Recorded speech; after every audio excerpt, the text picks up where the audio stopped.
6, eu tenho uma palavra de Deus para o seu coração hoje. Sempre que a gente lê a Bíblia, é palavra de Deus, vai servir, mas acredito que algumas coisas, elas às vezes vêm debaixo de uma direção, de uma orientação profética de Deus, e quando a coisa certa é dita na hora certa, eu sempre tenho uma expectativa de que a gente possa ter mais resultados. Eu tenho certeza que essa era a palavra que Deus queria que compartilhasse hoje. Então vamos juntos lá para Mateus, capítulo 26. Evangelho de Mateus, capítulo 26. Nós vamos ler a partir do versículo 39. E vamos juntos até o versículo 44. Os versículos anteriores nos mostram o Senhor Jesus no jardim do Getsêmani. Ele anuncia aos discípulos que ele vai tirar um tempo de oração e pede que eles aguardem um lugar enquanto ele se distancia um pouco para orar. Mas a Bíblia diz que ele leva Pedro, Tiago e João consigo por conta de estar sentindo tristeza e angústia. E ele abertamente diz para eles, verso 38 narra isso, que a alma dele estava profundamente triste até a morte. Então ele pede que fiquem com ele, que vigiem com ele. E a partir desse contexto nós temos aí o versículo 39 em diante. O texto sagrado diz, adiantando-se um pouco, prostrou-se sobre o seu rosto, orando e dizendo, meu Pai, se é possível que passe de mim esse cálice. Contudo, não seja como eu quero, e sim como tu queres. E voltando para os discípulos, achou-os dormindo. E disse a Pedro, então nem uma hora vocês puderam vigiar comigo? Vigiem e orem para que não caiam em tentação. O espírito, na verdade, está pronto, mas a carne é fraca. Verso 42, retirando-se pela segunda vez, orou de novo, dizendo, meu Pai, se não é possível que esse cálice passe de mim sem que eu beba, faça-se a tua vontade. E voltando-se, achou-os outra vez dormindo, porque os olhos deles estavam pesados. Deixando-os novamente, foi orar pela terceira vez, repetindo as mesmas palavras. Meu Deus, nós clamamos graça e favor do Senhor, a ação do Teu Espírito, o Espírito da verdade. Deus, nós queremos ser conduzidos pelo Senhor no entendimento da palavra, na aplicação do alto. Queremos ser encontrados vulneráveis, responsivos àquilo que o Senhor tem a falar e a ministrar aos nossos corações. E nós declaramos a nossa confiança no Senhor, a nossa dependência no Senhor, na ação do Teu Espírito, no fluir da Tua graça. E oramos que de fato aquilo que o Senhor tem planejado fazer no coração de cada um, dos que estão conosco, dos que nos acompanham pela internet, ao vivo, ou mesmo posteriormente, com uma palavra gravada, nós oramos que esse momento em que ouvem a Tua palavra, que sejam tocados pelo Senhor e que o Teu propósito se cumpra em nome de Jesus. Amém. Bom, esse texto retrata de uma maneira assim muito clara, muito nítida, a humanidade de nosso Senhor, o Senhor Jesus. É importante que você entenda, o livro de Filipenses nos diz lá no capítulo 2, que Cristo, subsistindo na forma de Deus, não teve o ser igual a Deus, algo ao qual ele deveria se aferrar, se prender. A Bíblia diz, mas ele esvaziou-se a si mesmo. E assumindo a forma humana, foi obediente até a morte, e morte de cruz. Então, o texto de Filipenses não apenas mostra o retrato da disposição de Jesus de obedecer até a morte, mas também fala a respeito de um Deus que se esvaziou de si mesmo para assumir a forma humana. Essa expressão esvaziou-se não significa que ele deixou de ser Deus em essência, como identidade. No entanto, ele assume a forma humana. E Cristo anda, caminha e vive nessa terra como um homem. Ele não usou atributos exclusivos da divindade. Alguns atributos de Deus que são comunicáveis, outros são exclusivos, incomunicáveis. Entre eles, a onipotência, a onipresença, a onisciência. A palavra oni significa todo. Onipresente é todo presente. Onisciente conhece tudo. Onipotente tem todo o poder. E Jesus não usou esses atributos. Ele estava limitado a um corpo. Ele ia a uma cidade de cada vez, então ele não usou a onipresença. Ele também não usou a onisciência. A Bíblia diz que ele crescia em sabedoria e conhecimento diante de Deus e diante dos homens. Muitas vezes nós não conseguimos imaginar isso, Mas a criança em casa precisou aprender as primeiras palavras pelo método comum que eu e você passamos, de repetição, né? Não é porque era Deus que já na manjedoura ele estava citando todos os textos da Bíblia de cor enquanto bebê. Muitas vezes nós temos dificuldade de imaginar esse aspecto humano. Jesus também não usou onipotência. Atos 10, 38 diz que Deus ungiu a Jesus de Nazaré com o Espírito Santo e poder, o qual andou por toda parte, fazendo bem e curando a todos os oprimidos do diabo, porque Deus era com ele. O texto não diz porque ele era Deus, porque Deus era com ele, ungido com o poder do Espírito Santo. Se os milagres que Jesus operou tivessem sido operados como Deus, então não faria sentido ele dizer, quem crê em mim fará as obras que eu faço e até maiores. Porque se ele tivesse feito como Deus, nós não poderíamos fazer nem o mesmo que dizer qualquer coisa maior. Mas ele agiu como homem ungido pelo Espírito Santo. E há momentos claros nos evangelhos, onde essa humanidade vai sendo destacada, né? A palavra de Deus fala de Jesus cansado, fala de Jesus dormindo, fala de Jesus com fome, fala de Jesus com sono. E nesse momento, a humanidade de Jesus aparece no momento onde nós percebemos o que podemos chamar de um conflito de vontades. Ele em oração está diante de Deus dizendo, seja feita não a minha, mas a sua vontade. Naquele momento Jesus admite que como homem, ele poderia ter uma vontade diferente da vontade de Deus Pai. E esse elemento é justamente o que eu quero destacar. Porque o cenário e a lição que nós temos do jardim do Getsemane é algo extraordinário. E o tema da minha mensagem hoje é aprendendo a entrega. Eu quero falar de uma atitude de rendição, de submissão, do mais profundo nível, não só de obediência, né, mas de rendição. E acho que essa palavra entrega, ela é bem abrangente. Antes de entrar no processo do aprendizado na entrega, eu quero, em primeiro lugar, destacar aqui algumas coisas. A primeira delas é reconhecer que às vezes a nossa vontade pode parecer estar conflitando com a vontade de Deus. O segundo elemento a ser destacado é o entendimento de que o reino de Deus, ou seja, o próprio Deus, suas leis, seus princípios, vem em primeiro lugar. Ou seja, a vontade dele deve prevalecer sobre a nossa. Então, só em terceiro e último lugar, eu quero tentar detalhar como se dá esse processo de aprendizado. Mas olhando aqui para o Getsemane, eu de fato percebo algumas coisas que nós não podemos deixar de destacar. Em primeiro lugar, o próprio conceito de oração. Eu olho para a igreja moderna e eu vejo um evangelho sendo pregado que está cada vez mais antropocêntrico, significa que o homem está no centro. Me parece, observando muitas mensagens, que o evangelho moderno, vou botar aqui entre aspas, porque não existe atualização do evangelho, ele é único, ele é imutável, me parece que ele visa mais agradar o homem do que a Deus. E de alguma forma, as pessoas parecem ter dificuldade de conciliar o que Deus deve fazer por nós com o que nós devemos fazer por Deus. É lógico que a palavra de Deus traz promessas claras que sinalizam o desejo e a vontade de Deus de agir em meu e seu favor. Mas muitas vezes nós temos confundido as coisas, né? A ponto de colocar Deus num patamar onde Ele existe apenas para satisfazer os nossos desejos. E muitas vezes um desenho equivocado vai se estabelecendo sobre o nosso relacionamento com Deus e a própria oração. Uma das lições que eu aprendo do Getsemane é que a oração não é apenas o meio através do qual eu consigo de Deus tudo que eu quero. Se existe um pouco de verdade nisso, nós podemos garantir que não há toda a verdade nisso. Porque a oração também deveria ser, em contrapartida, o meio através do qual Deus consegue de nós o que Ele quer. Nesse momento, no Getsemane, não é Jesus conseguindo de Deus o que Ele quer. O cenário que nós temos, mesmo Ele repetindo a mesma oração por 3 vezes, se tiver um plano B, quando ele diz, se possível, passa de mim esse cálice, a expressão cálice na Bíblia, ela normalmente fala da ira de Deus. Darei a beber, desde os profetas do Velho Testamento até o Apocalipse, darei a beber do cálice da minha ira. Normalmente essa expressão indica sofrimento.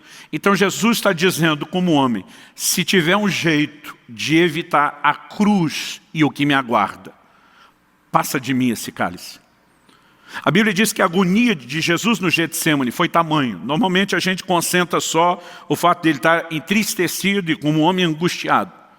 Mas o Evangelho de Lucas menciona o fato de que ele agonizou de tal maneira que suou gotas de sangue.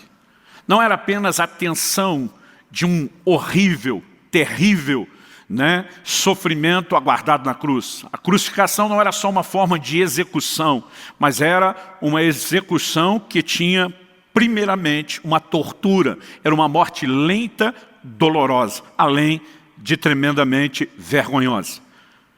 Mas eu acredito que o que aflige Jesus não é o aspecto físico. Ele estava na iminência de carregar os pecados do mundo todo, de todas as gerações, de todos os tempos, de todas as épocas.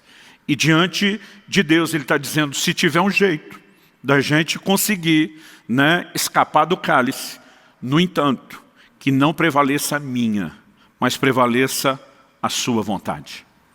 A palavra de Deus, ao destacar Jesus não apenas deixando a forma divina, mas assumindo a forma humana, ainda fala dele na condição de homem, indo ao mais profundo nível de entrega e obediência. E Cristo, que é o nosso modelo e referência, até porque o texto que eu citei de Filipenses 2 começa dizendo, tende em vós o mesmo sentimento que houve em Cristo Jesus. Deus espera que esse padrão de Cristo seja imitado por mim e por você. Então, numa época onde se parece falar mais do que Deus tem que fazer pelo homem e muito pouco do que o homem tem que fazer por Deus, eu quero contrabalancear e falar um pouquinho da nossa responsabilidade para com Deus. Então, em primeiro lugar, eu vou destacar aqui primeiro esse conflito de vontades. Embora a lição do Getsemane seja sobre a rendição final de Jesus, ela nos mostra inicialmente um conflito de vontade. Se eu puder, eu gostaria de escapar. É lógico que a sua vontade é que precisa estabelecer-se.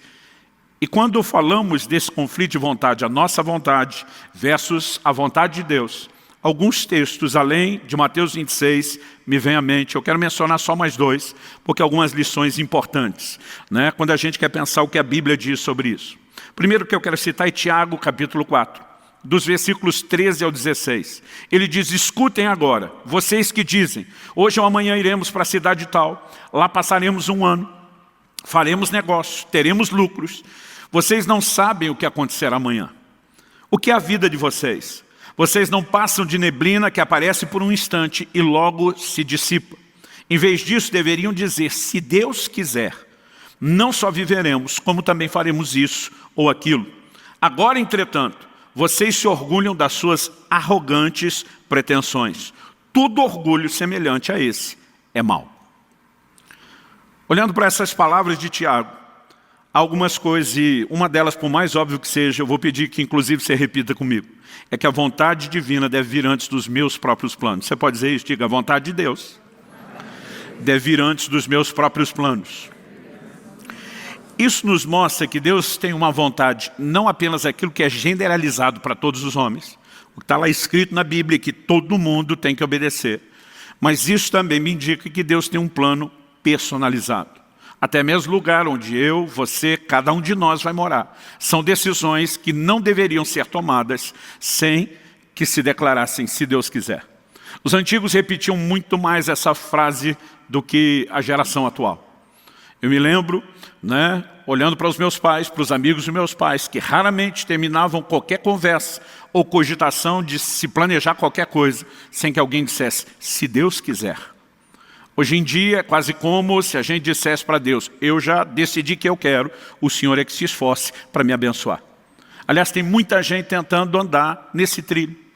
Gente que toma suas decisões, não ora, não consulta, não busca Deus, e depois simplesmente chega e diz, pastor, ora por mim para Deus abençoar o que eu já decidi. Não é desse jeito que eles falam, mas é exatamente a forma como fazem. Então, nós precisamos reconhecer que a vontade de Deus deve vir antes dos nossos próprios planos. Há uma vontade personalizada que precisa ser buscada em oração. O texto não está dizendo que eu e você não podemos fazer planos.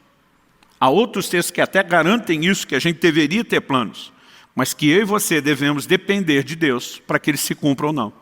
A questão não é ter ou não ter planos. É quando muitas vezes nos nossos planos nós deixamos Deus de fora e deixamos de dar a Ele a palavra final. Ele também destaca que isso é uma atitude, né, que ele classifica como arrogante pretensão. E ele diz, um orgulho semelhante a esse é mau. Né? Qual é o orgulho? Achar que eu estou, ou que eu posso estar, no controle da minha vida, em vez de deixar isso nas mãos de Deus. Em último lugar, né, me chama a atenção o fato de que Deus não está necessariamente dizendo para qual cidade nós vamos. Mas Ele está dizendo que quando eu e você temos o discurso de declarar, se o Senhor quiser, numa atitude de submissão, isso permite que Ele, mesmo muitas vezes não revelando onde nos quer, possa nos conduzir para o lugar que Ele quer, possa intervir na nossa vida. Um outro texto que me chama a atenção quando eu falo desse conflito de vontades é Provérbios 16, de 1 a 3. O texto sagrado diz assim, vou ler um versículo cada vez e comentar aqui. O coração do ser humano pode fazer planos, mas a resposta certa vem dos lábios do Senhor. Então, em primeiro lugar, não é errado fazer planos. Errado é querer ter a palavra final, quando ela deveria vir da parte do Senhor. Verso 2 de Provérbios 16 diz, todos os caminhos de uma pessoa são puros aos seus próprios olhos, mas o Senhor sonda o espírito. Outra tradução diz que Ele pesa os espíritos ou as motivações. Falamos semana passada que o termo pesar na Bíblia fala de Deus medir, procurar o equilíbrio comparado ao seu próprio padrão. Um dia alguém falou, pastor, como que Deus pesa o espírito se ele não é matéria e não tem peso? Eu falei, querido, você está procurando o peso literal, quando nem a balança é literal. Né? Quando a Bíblia diz que Deus sonda a motivação, o espírito, e algumas traduções optaram por motivação, é porque muitas vezes nós podemos até escolher fazer coisas certas, mas com a motivação errada. Outro dia alguém disse, pastor, é errado eu queria ser um pregador da palavra, assim, abençoar muita gente. Eu olhei para esse irmão e falei, depende. Ele falou, como depende? Eu falei, o que você quer parece legítimo. A pergunta que você deve fazer diante de Deus é, por que você quer isso? Você tem um chamado de Deus e precisa ser fiel a Ele? Você tem de fato um coração que quer servir as pessoas? Ou você está olhando para isso como se fosse um lugar onde você busque reconhecimento e projeção? Porque muitas vezes o erro não está apenas naquilo que fazemos. Tem muita gente tentando não fazer a coisa errada, mas fazendo a coisa certa do jeito errado. Então a Bíblia diz que há momentos onde eu e você não conseguimos discernir. Quando o texto diz que todas as coisas são puras aos nossos olhos, muitas vezes nós tomamos decisões sem sequer imaginar qual pode ser o desfecho. Gente que entra numa escolha com uma decisão de um casamento para passar o resto de uma vida sem imaginar quais podem ser os futuros desdobramentos. Gente que toma decisões na área profissional, no ministério, em qualquer que seja, e muitas vezes essa coisa de tudo é puro, não é só porque há ingenuidade, mas nós não temos a capacidade de antever o futuro que está lá na frente. Então precisamos depender daquele que conhece o caminho, que já trilhou bem. O verso 3 de Provérbios 16 diz, entregue suas obras ao Senhor, e o que você tem planejado se realizará. Em outras palavras, Deus está dizendo, não é que eu quero abortar ou avacalhar seus planos. Mas se você me colocar à frente, até boa parte daquilo que você planejou, pode ter a garantia de eu te conduzir da forma correta a esse lugar. Fato é que nós precisamos entender a importância de viver nesse lugar. Então, Deus deixa o homem planejar, embora ele espera ter a palavra final. Ele pesa as motivações, porque muitas vezes nós estamos tentando só avaliar o que será feito, mas Ele também vai agir através da entrega. Tem um episódio muito interessante no meu relacionamento com Israel, meu filho. Quando ele chegou à fase da adolescência, eu estava tentando ensiná-lo a importância de fazer escolhas, de fazer as avaliações, tentando treiná-lo, prepará-lo para a vida, que é cheia de escolhas. E ele me trouxe uma situação, falou, pai, estou muito indeciso se eu faço isso ou aquilo. Eu falei, filho, o que você quer fazer? Eu falei, pai, como assim? Eu vim perguntar para você. Eu falei, agora estou te perguntando de volta. O que você gostaria? O que você quer escolher? E por que você escolheria? Ele parou, pensou um pouco, depois ele olhou para mim e falou, não, pai. Eu que vou reformular a pergunta. Pai, o que você quer que eu queira? E aquilo me incomodou.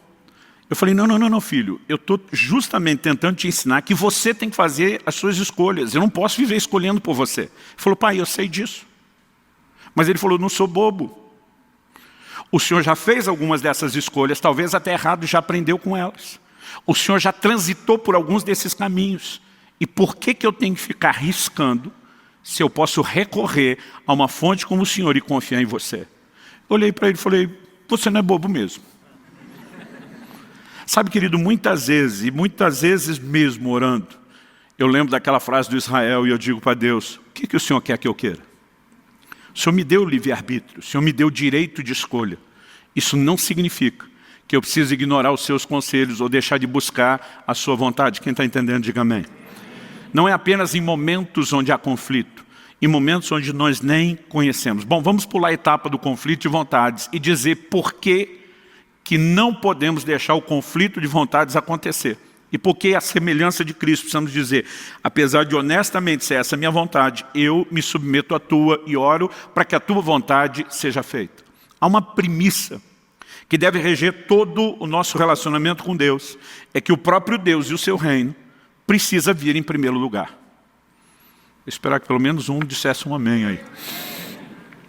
Jesus diz em Mateus 6,33, busque em primeiro lugar o reino de Deus e a sua justiça, e as demais coisas serão acrescentadas. Você sabe quais eram as demais coisas que ele estava falando? Se você olhar os versículos anteriores, Jesus está falando de necessidades básicas. O que vamos comer, o que vamos beber, o que vamos vestir. E diz, não preocupa com isso. Em outras palavras, antes de se preocupar com a sua subsistência, foque em colocar o reino de Deus antes de você e antes das suas necessidades básicas. O problema é que muitos de nós queremos viver no reino sem a premissa do reino, de que o próprio Deus precisa ocupar o primeiro lugar, de que o próprio Deus vem antes. Quanto custa o reino de Deus? Eu gosto sempre de repetir isso. De acordo com Jesus, o reino de Deus custa tudo que você tem. E às vezes quando eu falo essa frase, principalmente para essa nova geração, que é contra qualquer expressão de sacrifício, de compromisso, que tudo está feito e pronto, eles dizem, não, é pela graça. Eu digo, mas não é de graça. Pela graça significa que nada que você faz te fará um merecedor. O crédito é todo de Deus e da obra de Cristo Jesus. Isso não significa que você não tem que fazer absolutamente nada. Quando a gente fala que o reino de Deus custa tudo, é só olhar o ensino de Jesus. Mateus capítulo 13. Em 3 versículos, do 44 ao 46, ele conta 2 parábolas. Nas duas, apenas alegorias distintas que falam a mesma coisa. Ele diz, o reino de Deus custa tudo que a gente tem. Pastor, está escrito desse jeito? Não, bem parecido. Jesus diz, o reino de Deus é semelhante ao homem que encontrou um tesouro escondido no campo. Movido de alegria, vai e vende tudo que tem para adquirir o campo. A figura é de que o campo com tesouro representa o reino. Quanto custa o reino? Tudo que tem. Depois Jesus diz, o reino de Deus é semelhante a um negociante que encontrou uma pérola de grande valor. Ele também vai e vende tudo que tem para adquirir a pérola. É sempre um tesouro que vale mais do que tudo que nós temos, a ponto de desistirmos de qualquer outra coisa para termos aquilo.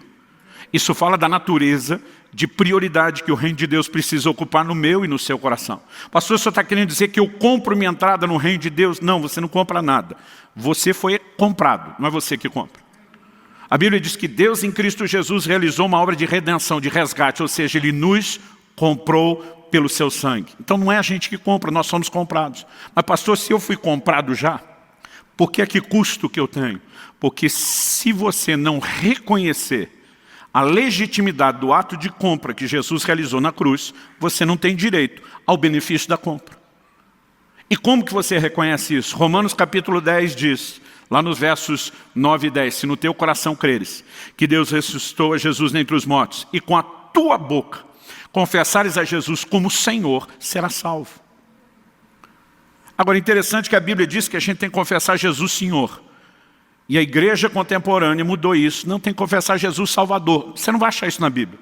Mas Jesus não é Salvador? É. A Bíblia diz que você confessar Ele Senhor, você vai ser salvo. Se Ele salva, Ele é Salvador. Mas Salvador não é o objeto da confissão. O objeto da confissão é a palavra Senhor. Essa palavra no original grego, ela tem um significado que nem de longe na língua portuguesa ou na cultura moderna atual, eu e você conseguimos arranhar. Ela, na verdade, era a palavra que um escravo usava para se dirigir ao seu amo, ao seu dono, ao seu possuidor. Ou seja, o máximo que eu e você temos na nossa cultura é mera e simplesmente o filho talvez dizendo para o pai de uma forma respeitosa, sim senhor, ou alguém dentro da cadeia de comando, com uma patente militar mais alta, batendo continência, dizendo sim senhor, muito mais um tom de respeito ou de uma suave submissão. Essa palavra, curios, no original grego, como eu disse, era usada somente a alguém que possuía, que era dono da pessoa. Então o que a Bíblia está dizendo, que traz salvação para mim e para você, não é apenas reconhecer o sacrifício, a morte e a ressurreição de Jesus. Isso a gente crê, mas é confessá-lo Senhor. Ao confessá-lo Senhor, nós estamos dizendo, todo o controle da minha vida passou às suas mãos no dia que você me comprou pelo sacrifício da cruz. Essa confissão é uma forma de nos curvarmos diante dele e dizer, eu me rendo ao seu senhorio, eu aceito que você é meu dono, que você comprou o que eu sou, o que eu serei, o que eu tenho um dia terei. E ao reconhecer a legitimidade do ato de compra, você está desistindo de tudo.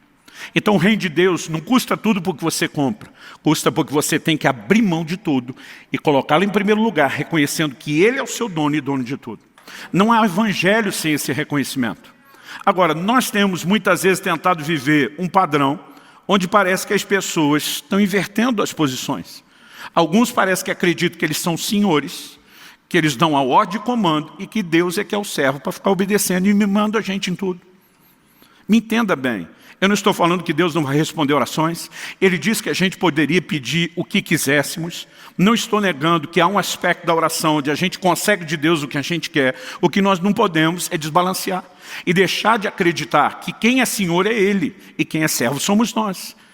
Nós não podemos desbalancear e deixar de entender que também na oração nós encontramos esse lugar e esse ambiente de rendição para que a vontade dEle é que se cumpra.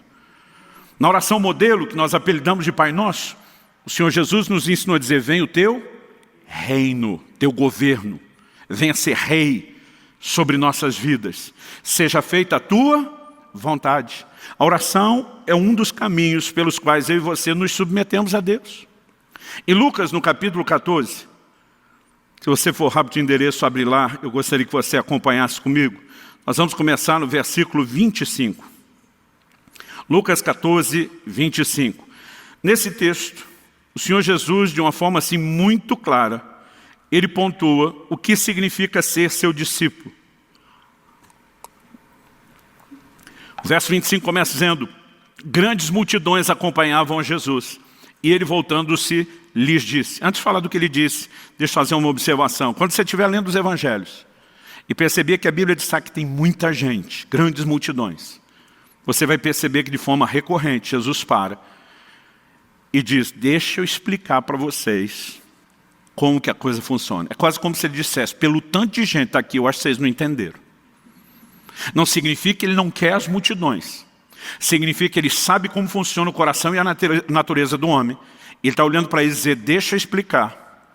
Porque pode ser que alguns de vocês não entenderam o que estão procurando. Então ele entra no verso 26 dizendo, se alguém vem a mim e não me ama mais do que ama seu pai, sua mãe, sua mulher, os filhos, seus irmãos, suas irmãs e até a própria vida, não pode ser meu discípulo.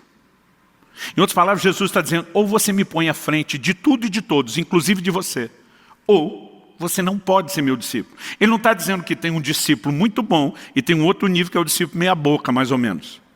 Ele está dizendo, ou você me põe à frente de tudo e eu me torno a pessoa mais importante, mais amada, o centro e a prioridade da sua vida, ou você não pode ser meu discípulo. Aí ele continua no verso 27, e quem não tomar sua cruz e vier após mim, não pode ser meu discípulo. Então ele está aqui basicamente dizendo, quanto custa ser um discípulo? Aí ele entra nos versículos 28 até o 30, com uma parábola, e depois no 31 e no 32 com a segunda parábola. As duas têm o mesmo significado. As duas falam que ninguém deve se lançar um empreendimento sem primeiro calcular quanto custa para ver se pode chegar até o final. Ele diz na primeira, pois qual de vocês, pretendendo construir uma torre, não se senta primeiro para calcular a despesa e verificar se tem os meios para concluir? Para não acontecer que, tendo lançado os alicerces e não podendo terminar a construção, todos os que a virem zombem dele, dizendo, esse homem começou a construir e não pode acabar. Do que Jesus está falando? De orçamento, planejamento financeiro? Sim, só como exemplo. A mensagem não é como eu e você devemos cuidar da nossa vida material e financeira. Ele pega essa lógica e aplica isso como um exemplo para algo que é espiritual. Verso 31 e 32. Ou qual é o rei que indo para combater outro rei, não se senta primeiro para calcular se com 10.000 homens poderá enfrentar o que vem contra ele com 20.000. Caso contrário, estando outro ainda longe, envia-lhe uma embaixada pedindo condições de paz. Os dois textos dizem, calcula o custo do empreendimento. Se achar que não dá conta, vaza, nem começa o empreendimento. Do que é que Jesus está falando? Olha o verso 33, onde ele arremata. Assim, pois, semelhantemente, igualmente, da mesma forma, da mesma maneira. Agora Jesus vai trazer a aplicação da figura. Assim, pois, qualquer um de vocês que não renuncia a tudo que tem, não pode ser meu discípulo. Quanto custa o reino de Deus? Tudo que você tem. E sabe o que Deus espera? Que cada um de nós calcule exatamente, ponha na ponta do lápis, quanto custa ser discípulo dele. Em outras palavras, ele está dizendo, se você acha que não pode viver esse nível de senhorio, aonde ocupe esse lugar de prioridade, você nem deveria começar, ou tentar começar essa jornada. Pastor, não me falaram isso o dia que eu me converti. Deveria ter lido as letrinhas pequenas do contrato. Se o gerente do banco não te mostrou, você deveria ter lido. Meus queridos, servir a Cristo ou ser um discípulo de Cristo é muito mais do que um dia erguer a mão, ir no apelo, frequentar cultos. Nós precisamos permitir que Ele tenha governo pleno das nossas vidas. Quem está entendendo, diga amém. E sabe, nós jamais vamos entender ou poder discutir esse conflito de vontade se não entendemos o reino de Deus, o próprio Deus, em primeiro lugar. E se Ele está em primeiro lugar, e se Ele de fato ocupa esse papel, então nós devemos a Ele plena submissão. Faz sentido para você? Bom, e se de fato as coisas são assim, o que nós devemos a Ele é essa plena submissão, rendição. Isso é o ponto que eu quero explorar agora. A entrega, esse nível de rendição, não é algo automático.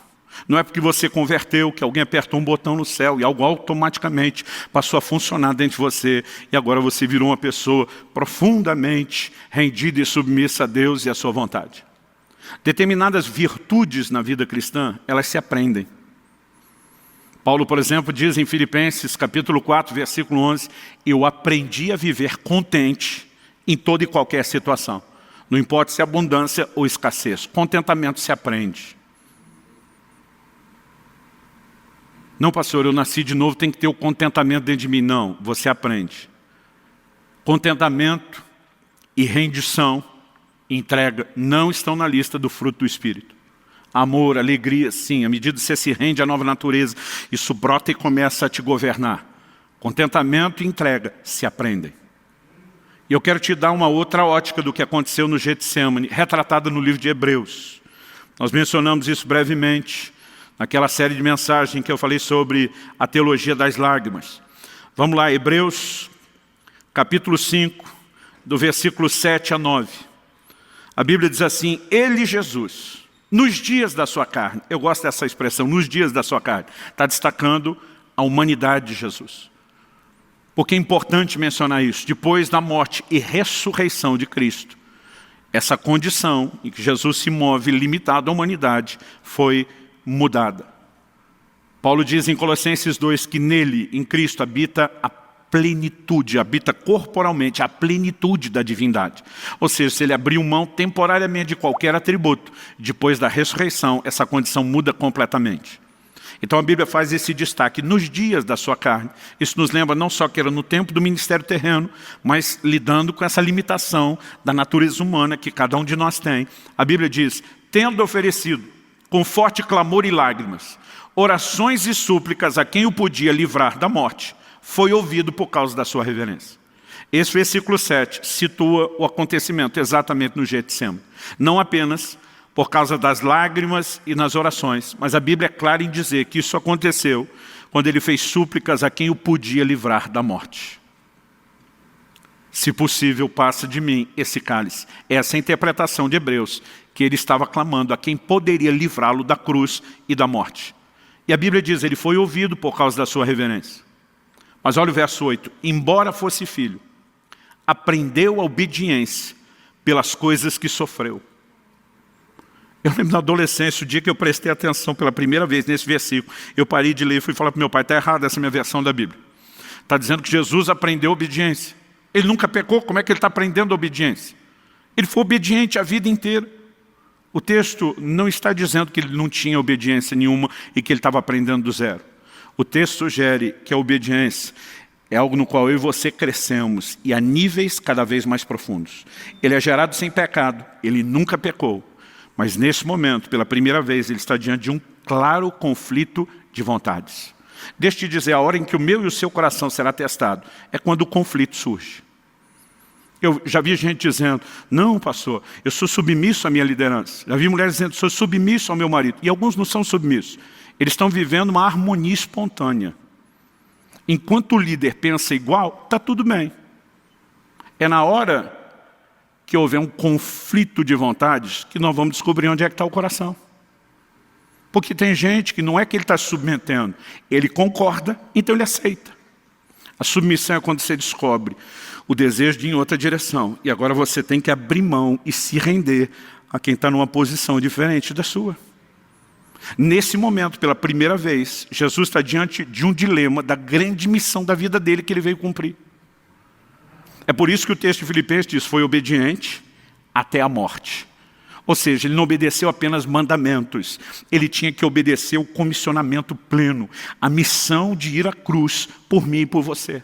Só que a Bíblia está dizendo que ele aprendeu obediência pelas coisas que sofreu. Que sofrimento é esse?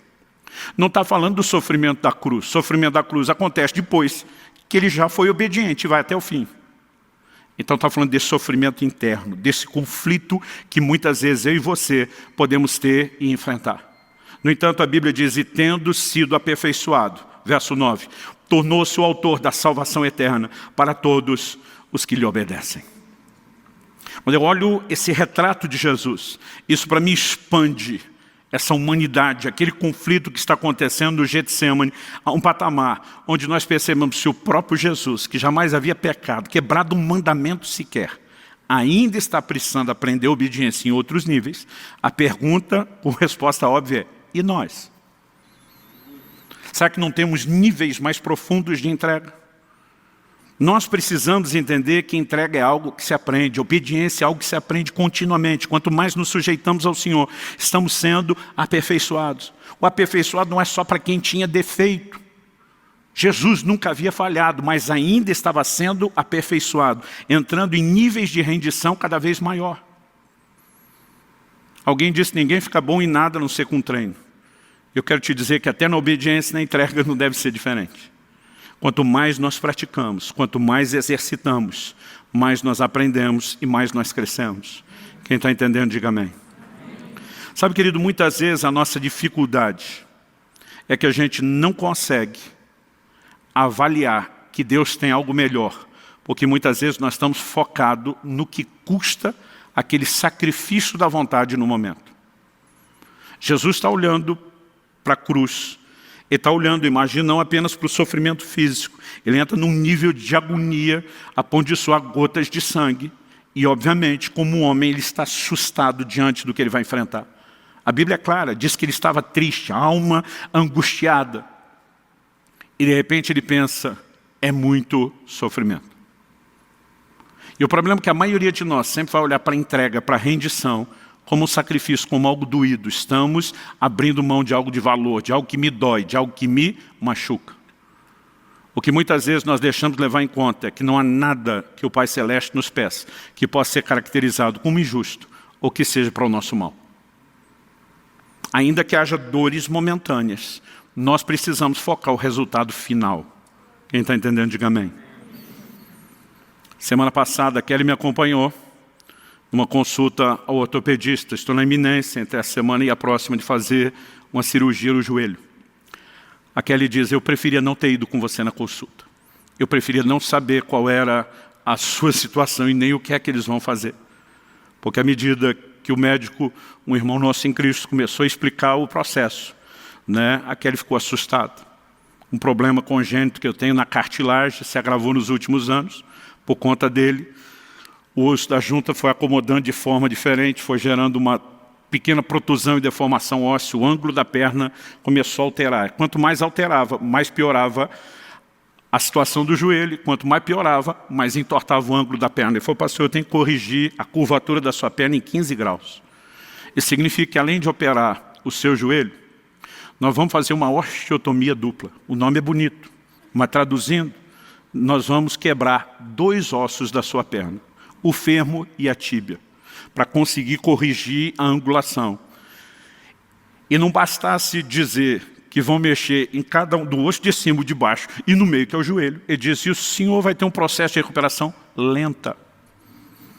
Porque nós vamos botar umas placas de platina aí no seu osso para ele recuperar legal. E ele disse, o senhor pode ficar de 60 a 90 dias sem poder apoiar no chão, sem uso de muletas. E de repente eu levo um susto, imaginando, vai quebrar aqui, vai quebrar ali, vai arrumar isso, vai parafusar aqueles negócios, não vou poder pisar. Eu falei, eu vou ficar parado durante 2 a 3 meses? Ele falou, não, pastor, 2 semanas de cama, no máximo 3. O senhor pode pregar na igreja, senta numa banqueta, chega de muleta, mas pisar no chão, apoiar, pode levar de 60 a 90 dias.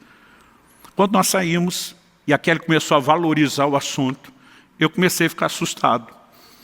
Eu falei, nem eu tinha pensado, parece que era uma brincadeira até agora. E eu comecei a ficar meio tenso com aquele negócio, até que eu encontrei alguém, fui contar o que ia fazer, a pessoa olhou para mim e ela simplificou com uma frase. Ela disse, pastor, basicamente é aquele negócio, piorar para melhorar, não é? E de repente, pensa numa frase simples que alinhou tudo. Eu falei, eu sei o que isso me custou até agora. É melhor piorar um pouco agora e ficar bom depois, do que, em nome do não vou piorar um pouquinho e ficar ruim para sempre. E dentro de mim as coisas se resolveu, bora fazer a cirurgia. Por que eu estou dizendo isso? A maioria de nós não entende o que vem depois da entrega, o que vem depois da rendição. A Bíblia diz não apenas que Jesus foi aperfeiçoado, não apenas que ele aprendeu a obediência, mas se tornou autor de eterna salvação para todos. A questão é o que vem depois. E muitas vezes a gente assusta olhando só para aquilo que está na nossa frente e não consegue enxergar o que vem depois. Eu vou, pastor, o senhor quer poder voltar a se exercitar, ter uma vida normal, passar o resto dos seus anos pregando tranquilo? Eu falei, quero. Ele falou, então olha lá para frente. E aí você precisamos entender o que vem depois. Não há ninguém que tenha praticado entrega e você olhe nas Escrituras e diga, não se deu bem. Pastor, e aqueles mártires que se renderam a ponto de morrer? O livro de Hebreus diz que muitos deles não aceitaram o seu livramento. Não é que não poderiam ter um livramento, não quiseram. Disseram para Deus, nós não vamos usar o crédito. A Bíblia diz porque visava uma superior ressurreição. Quando eu e você não encontramos a recompensa da entrega aqui, pode ter certeza que ela vem depois.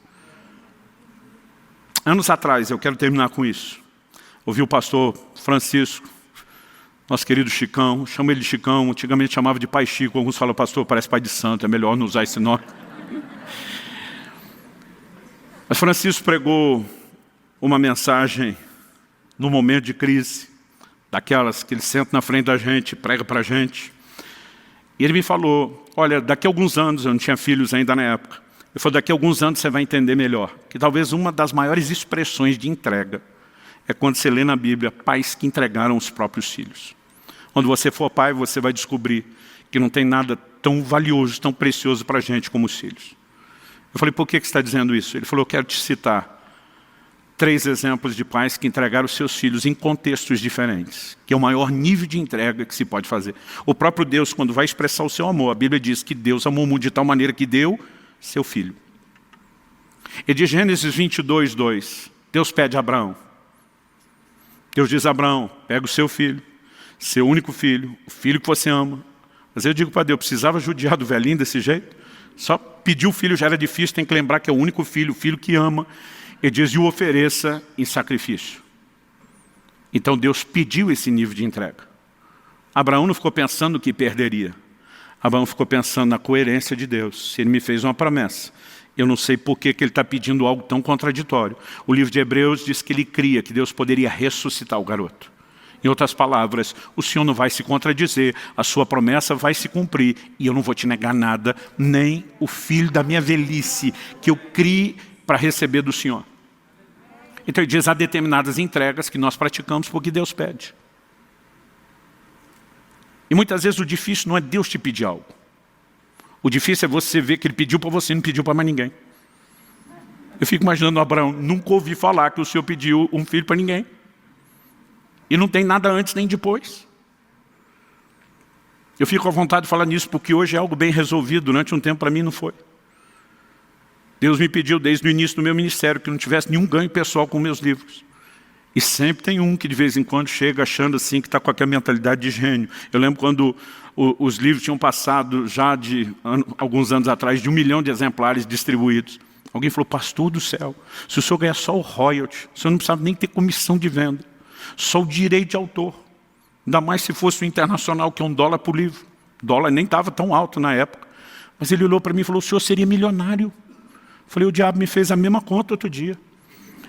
Falei, o que é isso, pastor? O senhor está querendo dizer que o diabo me mandou? Eu falei, não, só que vocês pensam parecido. Aí eu olhei para ele e falei, querido, você acha que eu já não fiz essa conta? Agora, sabe qual é o nosso erro? Um dia eu até estava falando para Deus, eu falei, Senhor, e o Espírito Santo falou no meu coração e disse, você acha que se você não tivesse me obedecendo, você teria distribuído mais de 1 milhão de livros? Você está fazendo a conta se fosse seu. A pergunta é, se o dinheiro fosse seu e você não tivesse alinhado com o meu propósito, será que você teria tido esse resultado? Demora, às vezes, para a gente absorver algumas coisas. Com o tempo eu comecei a entender.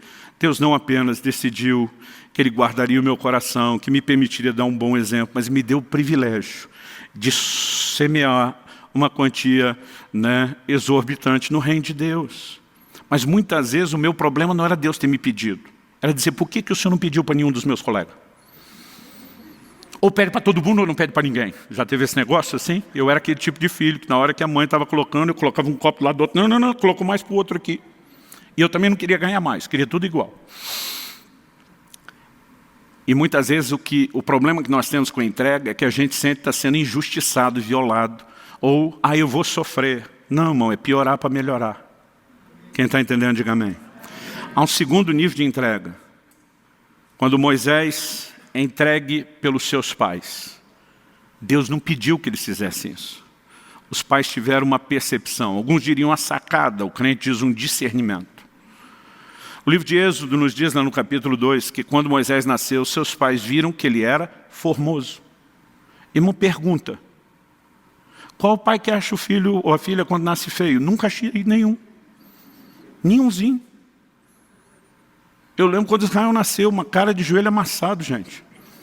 Coberto de sangue e placenta. A gente olha isso. Coisa mais linda. Eu ficava lendo aquilo e dizia, como é que os pais de Moisés acharam ele formoso? A Bíblia não está dizendo que o Arão e a Miriam eram feinhos e o Moisés saiu melhorado.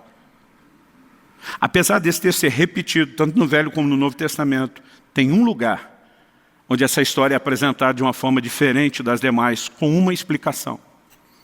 Atos capítulo 7, na pregação de Estevão, ele diz assim, e os seus pais perceberam que Moisés era formoso aos olhos de Deus. Em outras palavras, eles discerniram, Deus tem um plano para esse garoto. Agora, o capítulo 1 de Êxodo termina dizendo, Faraó tinha mandado as parteiras matar os meninos, que nascessem os do sexo masculino, porque ele sabia que aquele povo que estava se multiplicando poderia ser um exército que ia se voltar contra ele. As parteiras não obedeceram. Chega ao ponto onde ele baixa um decreto. Todo filho homem que nascer dos hebreus tem que ser lançado no Nilo. Isso significava não só a grande possibilidade de afogamento, mas se escapasse, que os crocodilos do Nilo teriam, os famosos crocodilos do Nilo teriam uma refeição. Os pais de Moisés, eu brinco, aproveitaram uma brecha da lei. O faraó mandou colocar no Nilo, não disse exatamente como fazer. Nós vamos colocar, mas vamos colocar num cesto. O menino não vai afundar. O menino não vai se afogar. A Bíblia diz que eles colocam Miriam, a irmã mais velha, para acompanhar o desfecho da história. Sabe o que significa isso? Que aqueles pais estavam acreditando, nenhum crocodilo vai devorá-lo. A água não vai engoli-lo. Se Deus tem um propósito, ele será guardado. Eles disseram, nós estamos entregando ao Senhor. Nós confiamos no Senhor. E aí, o Deus de toda providência, que sabe trabalhar as questões, permite que Miriam perceba que exatamente no momento que aquele cestinho flutuante está chegando, a filha do faraó vai ao Nilo se banhar. E quando vê aquele cestinho, não sei se o menino estava chorando ou se ela só foi espiar, mas ela, quando se depara com aquele garoto, não é apenas o instinto materno, aquela coisa das mulheres. Eu imagino se fosse alguém do interior do Paraná dizendo, mãezinha, não é apenas algo natural fisgando o coração daquela mulher, é o propósito de Deus. Naquele momento, ela diz, essa criança foi rejeitada pelos hebreus. Eu vou cuidar dela. Miriam se apresenta e diz, a senhora precisa de ajuda? Quer uma indicação de uma ama de leite? E a mãe que antes não poderia cuidar, foi paga para amamentar e cuidar do menino até que ele fosse encaminhado para o próprio palácio. Lá, Moisés seria treinado com toda a cultura dos egípcios, para no futuro ser um grande estadista. Não é irônico Deus fazer o inimigo financiar o libertador? Não existe um cenário que você encontra na Bíblia de gente praticando a entrega, onde o desfecho seja ruim. Pode ser doloroso no início, mas é piorar para melhorar. A terceira ilustração que o Francisco me deu é quando Ana, mulher de Eucana, mãe de Samuel, entrega o filho ao Senhor. Ele diz, Deus pediu para a mulher. Eu falei, não. Então ela está no nível dos pais de Moisés. Entregou para o que quis. Ele falou, também não. Eu falei, como também não? Foi ela que disse para Deus, se o Senhor me der um filho, eu te dou de volta. Deus não pediu, ela que quis. Ele falou, não. Lê direito o texto. 1 Samuel capítulo 1, versículo 5 diz que Deus cerrou a madre de Ana para que ela não pudesse ter filhos. O problema começou com Deus. Não foi ataque maligno. Foi intervenção de Deus. Deus disse, não vou deixar você ter filhos. Agora Ana começa a ter um problema. Aquela época não era só cultural, era permitido até por lei a poligamia. E Eucana, o marido de Ana, tem uma outra mulher, Penina, que era aquela rival, nível profissional para praticar o bullying. A mulher era uma procriadora de mão cheia. Tinha dado uma penca de filho para o marido. E, naquele contexto cultural, uma mulher que não gerava, não procriava, ela era considerada alguém sem valor. Eucana, um homem nobre de respeito, ama a Ana, trata ela bem, mas ela vive debaixo daquela humilhação. Um dia ela não aguenta, ela vai diante de Deus e diz, se o Senhor me der um filho, eu te dou o filho de volta. O que ela está dizendo? Não é nem o filho, eu quero esfregar na cara dessa miserável que zomba de mim todo dia, eu quero pelo menos um gol de honra. Já teve esse negócio? Você está jogando, perdendo de goleada, você diz, tem que ter um gol de honra, mesmo que a gente não ganhe. Naquele momento ela está dizendo, eu nem quero menino, eu só quero ter um filho. Eu te dou ele de volta. Deus olha para ela e diz, negócio fechado. E o Deus que fechou a madre agora, abre. Qual esse tipo de entrega? É aquela que Deus provoca. E não pediu de forma direta. Ana não se prontificou também voluntariamente, mas Deus diz, vou apertar uns botões para fazer a coisa acontecer. Sabe, querido, eu vejo extremos. Gente que fala da providência de Deus como se tudo fosse predeterminação divina, o homem não tem escolha e participação nenhuma. Mas gente que vai para outro extremo e acredita que porque nós temos livre-arbítrio não existe mais providência divina. Embora Deus não violente a vontade, Ele sabe provocá-la. Quando a Bíblia diz em Romanos 2 que a bondade de Deus conduz ao arrependimento, Deus vai mexendo em circunstâncias à nossa volta, tentando fazer com que decisões sejam avaliadas. Quando você olha a história do filho pródigo, é alguém que depois que perdeu tudo, caiu em si. E de repente ele repensa, o que é que eu estou fazendo? E ele tem a chance de tomar a decisão correta. E eu quero te dizer que há situações onde Deus vai provocar determinados níveis de entrega. Nos dias de Jonas, Nínive, capital da Síria, estava para ser destruído. Eles eram considerados homens terríveis, cruéis. Não apenas o tipo de pecado que praticavam como civilização, a forma como tratavam, desde os prisioneiros de guerra e tudo. E Deus diz, Jonas, vai pregar para Nínive que se arrependa.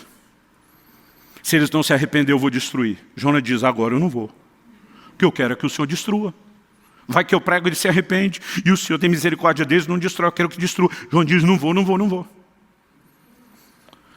E a Bíblia diz que ele pegou um navio para fugir da presença do Senhor. Como se Deus não tivesse em toda parte. Eu acredito que esse fugir não era só de onde Deus está, mas é da possibilidade de chegar logo e dizer, eu vou é para o lado de lá. A Bíblia diz que uma grande tempestade atinge o navio. Cada um daqueles homens começa a clamar os seus falsos e pseudos deuses, nada resolve. Alguém olha para o João e diz, por que é que você não está clamando ao seu? Nós estamos atirando para todo lado, tentando de tudo para resolver. Ele diz, na verdade o problema sou eu. Eu estou fugindo da presença de Deus, a treta é comigo. Vocês deram azar de pegar o mesmo navio que eu. Ele fala para os caras, só tem um jeito de resolver, me joga na água. Esse me joga na água, sabe o que ele está dizendo? Me matem. Basicamente ele está dizendo, eu não posso fazer isso. Eu mesmo não vou pular, mas se vocês me matar, vocês se salvam. Legítima defesa, vai aí, gente. Jonas está dizendo para Deus, eu morro, mas não faço o que o Senhor quer. A turma hesita, tenta, quando vê que não dá, joga ele para a água. Quando jogaram ele para a água, a tempestade cessou. A Bíblia diz que eles temeram, adoraram ao Senhor. Mas quando Jonas cai na água, Deus diz, é ruim que eu vou deixar você morrer. E a Bíblia diz, Deus mandou um grande peixe. Lugar nenhum da Bíblia está escrito baleia, só um grande peixe. Aliás, acredita-se, pelo menos do que nós conhecemos em séculos recentes e se avalia, que o único peixe que teria essa condição de engolir alguém inteiro é o cachalote. Há relatos de gente que foi encontrada inteira, apesar de morta, dentro de um cachalote, né, que foi pescado. E há relatos de gente encontrada viva ainda dentro do peixe. Mas, irmão, você consegue imaginar o cenário? 3 dias. Você faz 3 dias de jejum, no conforto da sua cama é terrível. Agora no ventre de um peixe. Na oração de Jonas, ele disse que ele estava enrolado nas algas. Eu fico tentando imaginar a situação lá dentro. Eu fico tentando imaginar o que é ter sido engolido, qual foi o processo.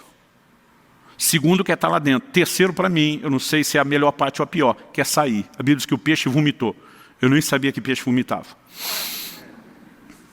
Mas Deus diz, não vou nem deixar você morrer. Daqui a pouco Jonas está lá e diz para Deus, tá bom, eu cedo. Vou pregar Nínive.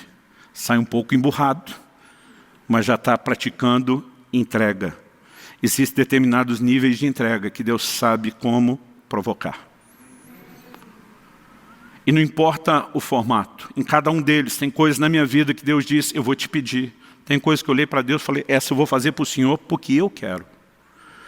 E eu olho momentos onde eu vi Deus pressionando as circunstâncias de tal forma que eu falei, Ele está provocando a entrega. Seja qual for o formato.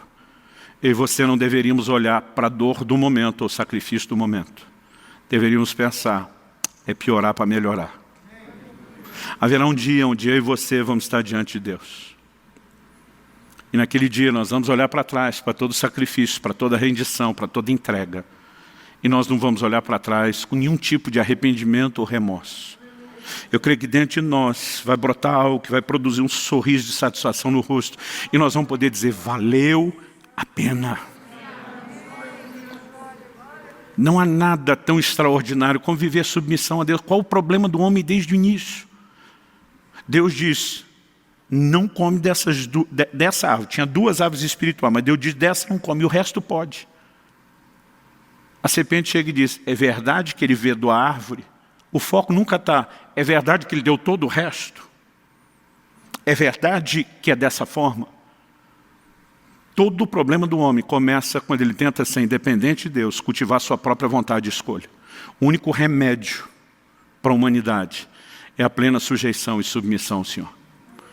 1 de Pedro, capítulo 1, verso 2, a Bíblia diz que nós fomos eleitos, não apenas para a santificação do Espírito, não apenas para a aspersão do sangue, mas a Bíblia diz para a obediência.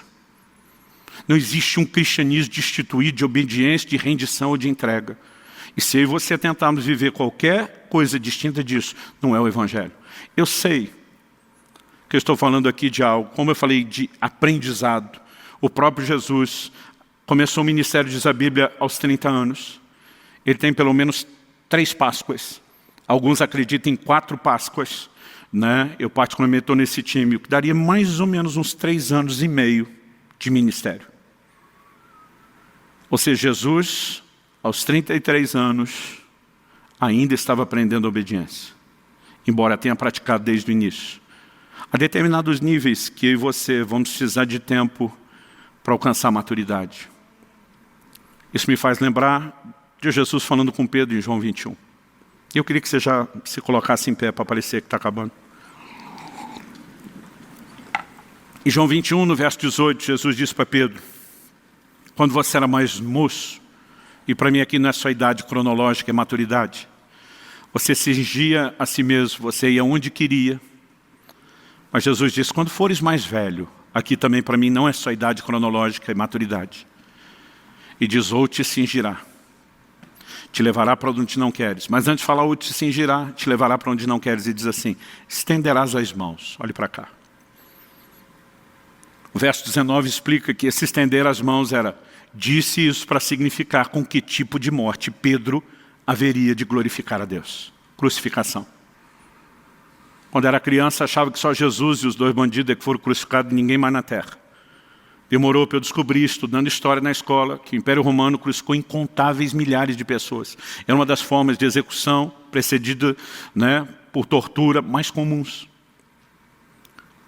Pedro tinha prometido para Jesus, por ti eu daria minha vida. Na primeira chance, ele vaza, nega Jesus, e ele mostrou que não tinha maturidade para esse nível de entrega.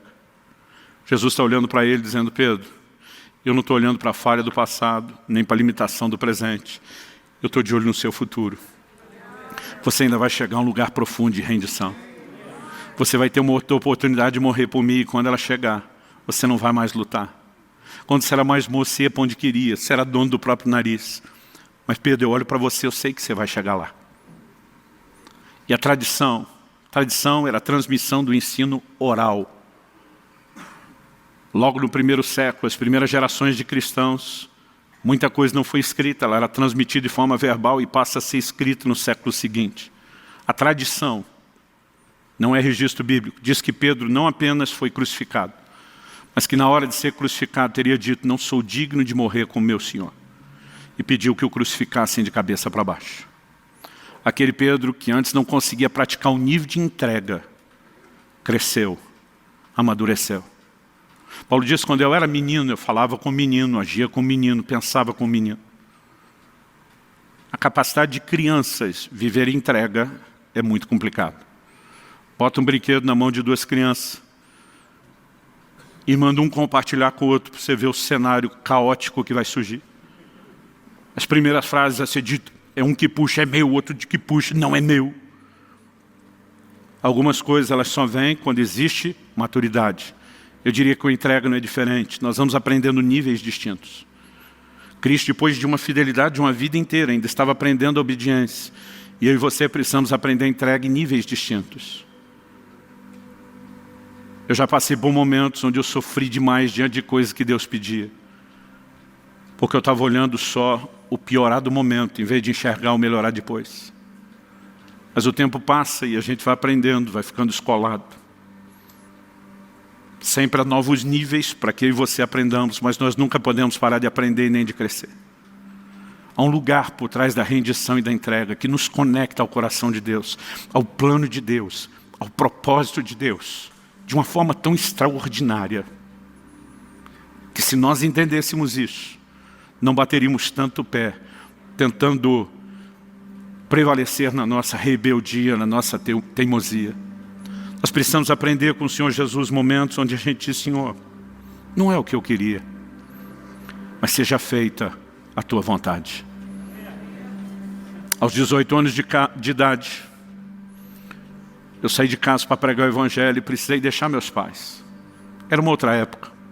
A gente não conseguia fazer as viagens, não havia recursos para isso.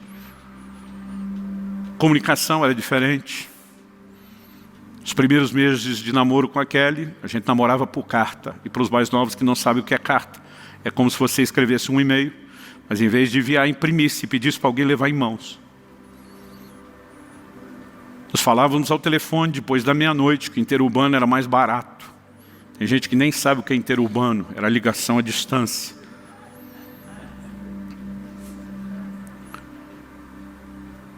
Eu só consegui ter uma noção do que meus pais se dispuseram a fazer quando meu filho, ao completar 18 anos de idade, saiu de casa. E quando ele saiu, eu sabia pelo testemunho do Espírito Santo que ele não voltaria mais. Era dali para casar, de lá para o ministério e para servir a Deus. E hoje eu olho para trás e digo, Senhor, eu te louvo, porque meus pais decidiram me tratar não como propriedade deles, mas tua. E eu me recuso a tratar meus filhos de forma diferente. Eles são seus. Faz o que quiser. Sabe, à medida que o tempo passa, você consegue ter percepções diferentes. E à medida que eu e você amadurecemos no Senhor, nós começamos a entender que por trás daquela entrega, não tem um Deus tentando nos fazer sofrer. Tem um Deus tentando nos levar ao mais profundo nível de realização que alguém pode experimentar. Não há evangelho sem submissão plena, sem rendição, sem entrega. Não há. Chame isso de qualquer outra coisa, mas não de evangelho. E nessa noite, eu gostaria, enquanto os músicos ministram, que nós tirássemos um tempo de oração, reafirmando o senhorio de Jesus sobre as nossas vidas. Talvez no dia que você se converteu, você não tinha entendido 10% disso. Mas hoje eu quero que você reafirme: Senhor, hoje eu entendo quanto custa a torre. E eu quero declarar que eu não apenas voltaria lá atrás para dizer sim de novo, eu te digo sim hoje, daqui para frente, eu quero viver nesse lugar de rendição. Mas enquanto a maioria de nós vai reafirmar o senhorio de Jesus, talvez haja aqueles que precisam entregar a sua vida a Cristo, ao controle pleno de Cristo pela primeira vez. O que você precisa não é apenas frequentar a igreja para as coisas melhorar, é deixar de ser o seu próprio dono e entregar o controle da sua vida nas mãos de Jesus, dizendo: você será o meu possuidor, o meu dono, e eu vou viver para te honrar. Isso é o Evangelho. Isso não apenas produzirá salvação eterna, mas mudará completamente o curso da nossa vida nessa terra. Talvez haja pessoas nesse auditório que precisam tomar essa decisão pela primeira vez, ou gente que se afastou e se desviou e precisa se reconciliar com Cristo. Talvez você que nos acompanha agora ao vivo, ou posteriormente, ouvindo essa mensagem gravada, você pode tomar essa decisão exatamente agora, nesse momento. Eu creio que o Espírito Santo está chamando várias pessoas de uma forma única e singular. E você sabe que essa coisa apertando você aí dentro, o discurso de um homem não poderia produzir. Esse é o próprio Deus te chamando, te convidando ao arrependimento, à entrega, à rendição. Então eu quero que a gente faça duas coisas. Uma delas, enquanto eles estiverem ministrando aqui a canção, eu quero que a maioria não cante, pelo menos não depois de ter orado, e orado de uma forma assim significativa, com dedicação, reafirmando o senhorio de Cristo. Mas a outra coisa que eu quero fazer é dar aos que estão aqui presentes, a quem nos acompanha, poder fazer isso à distância, a oportunidade de entregar pela primeira vez, ou de devolver nas mãos do Senhor o controle da sua vida, se você um dia se afastou dele. E nós queremos fazer isso aqui agora. Queremos fazer isso aqui agora, porque é a decisão mais importante da sua vida, isso não deveria ser protelado.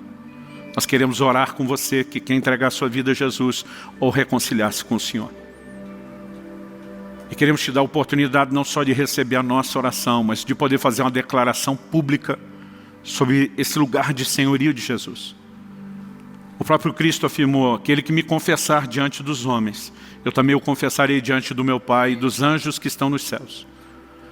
Mas em contrapartida ele também disse: quem me negar diante dos homens, eu também o negarei diante do meu Pai e dos anjos que estão nos céus. Portanto, sempre que a gente faz esse convite, nós fazemos em público, na frente de todo mundo, não para expor você.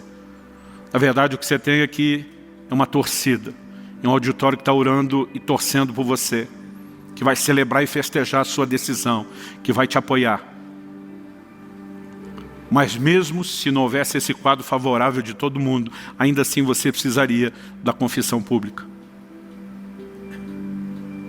Ainda bem que você pode fazer isso num ambiente onde todo mundo está te entendendo, te apoiando e te encorajando. Alguém aqui hoje que quer tomar essa decisão de entregar sua vida a Jesus ou de se reconciliar com Ele? Talvez você diga: pastor, não é que eu me sentia desviado, mas eu acho que entendi o Evangelho mesmo é hoje. Eu acho que eu tenho que começar a partir de hoje. Alguém quer tomar essa decisão? Levante sua mão bem alto. Não se acanhe, não tenha vergonha. Se você precisa dessa decisão hoje, Deus seja louvado. Quem mais? Eu sinto, glória a Deus. Quem mais? Você que está em casa, não precisa necessariamente levantar a mão, que nós não vamos ver, mas é importante que você ore nessa vida. A Bíblia diz, ore nesse momento. A Bíblia diz que todo aquele que invocar o nome do Senhor será salvo. Você não precisa necessariamente fazer a oração do jeito que faremos aqui, mas você precisa clamar pelo nome de Jesus. Reconhecer o seu pecado, que significa rebeldia contra Deus e vontade própria. se arrepender, reconhecer o perdão de Deus e saber que você tem a oportunidade de sujeitar Ele e a sua palavra. E não importa o jeito que você vai orar, né? Você pode orar da forma como você achar melhor. Tem gente que gosta de fazer isso de joelho, tem gente que faz sentado mesmo, em pé, em voz alta, em voz não tão alta. O importante é que você faça. Essas pessoas estão aqui, sinalizaram com a mão. Nós queremos te dar a chance de confessar Jesus em público. Eu vou pedir para você sair do seu lugar e vir rapidinho aqui à frente. Nós queremos orar com você. Rapidinho, vem para cá. Glória a Jesus. Glória a Jesus.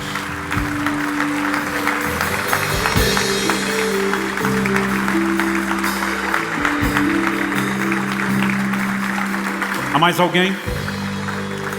Mesmo se você não levantou a mão antes, se tem algo apertando o seu coração, talvez você nem esteja entendendo. Outro dia alguém me disse: pastor, nem entendi direito o que você falou, mas algo me apertava dentro e dizia: vai lá, vai lá. E diz: eu estou aqui, eu quero fazer direito, eu quero começar. Se houver mais alguém, sai do seu lugar e venha. Vou pedir aos conselheiros que ore com eles, ou com quem mais vier à frente. Glória a Jesus. Te damos glória, Jesus. Te damos honra.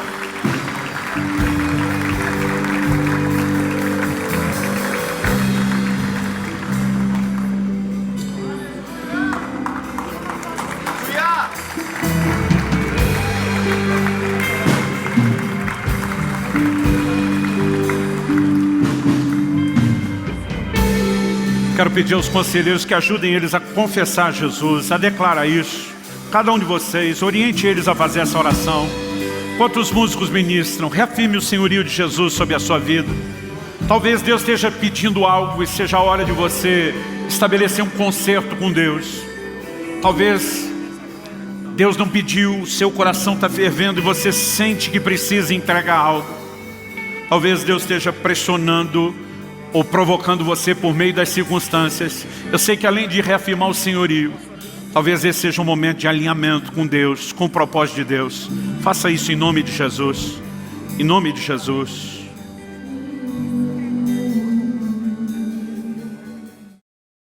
Damos teu nome, Senhor Jesus, pelo privilégio de viver não de forma autônoma, por conta própria, mas alinhados ao teu querer, à tua vontade, ao teu propósito. Nós clamamos, Senhor, a despeito de uma natureza carnal, naturalmente rebelde. Nós queremos viver sujeição e entrega em níveis cada vez mais profundos e de forma progressiva. Nessa noite não apenas reafirmamos teu senhorio sobre nossas vidas. Queremos de fato viver colocando o Senhor e o teu reino em primeiro lugar, levando a sério cada uma das tuas ordenanças que toca a todos nós, mas também atentos ao teu plano personalizado, aquilo que o Senhor deseja para cada um de nós. Suplicamos graça e favor sobre cada um. Oramos, ó Deus, que haja arrependimento, alinhamento, conserto, intensificação da entrega e da rendição, o que for necessário, não apenas aqui e agora, mas a partir desse momento, que mesmo depois de deixarmos esse auditório, esse lugar de reunião, que a graça do Senhor continue trabalhando em nós, que a tua palavra continue frutificando e sendo aplicada e ministrada pelo teu Espírito, e que possamos crescer de forma que te glorifique e te honre. Nós oramos e clamamos em nome do Senhor Jesus. Em nome do Senhor Jesus. Se você crê, concorde, diga amém. Se você recebe essa palavra, diga: eu recebo. Glória a Jesus. Glória a Jesus. Glória a Jesus.